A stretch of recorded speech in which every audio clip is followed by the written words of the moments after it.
na pamamahayan tungkol sa mga kasawakan sa mga tutulong dito. Pero bago namin ayan yun, meron muna kami konting ibibigay na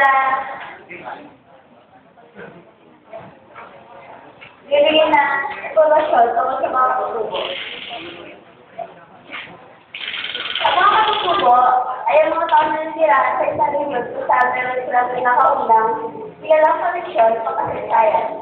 Sabi ng mga lamang ng mga tayo na nagpapatitig sa reyon at maaaring malaki ang ulat.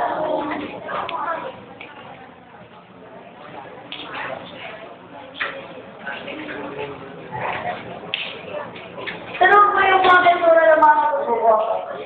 Gumagamit ng mga ritual, sayaw at awitin sa pagsamba sa kanilang Panginoon at kalikasan. Ang gawa nito ay nagpapakita ng kanilang kasanayan at kasaysayan.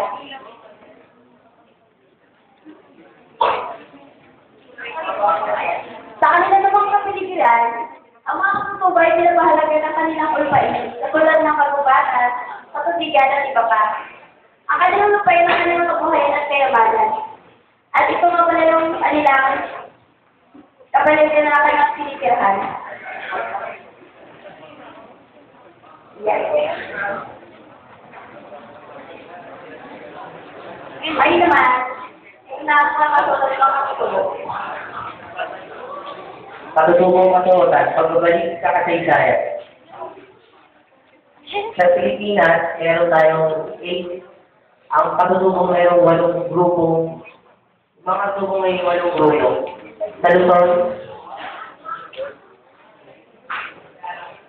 sa may Luzon, meron tayong Igorot,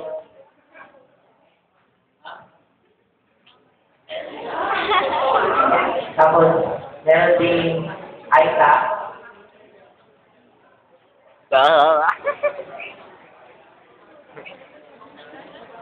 tapos merong Dumagat. Yan yung mga nasa part ng Luzon. Pikiran mo. Mangyan,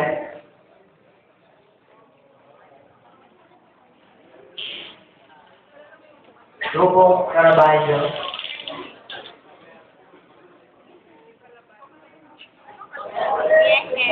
grupong Palawan,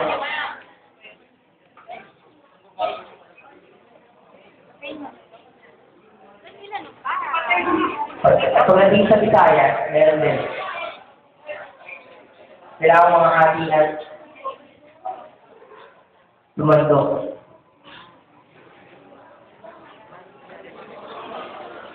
Sa Mindanao,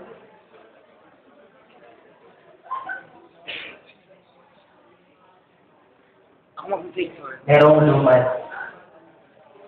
Yan ang yung 8 major groups ng katutubo sa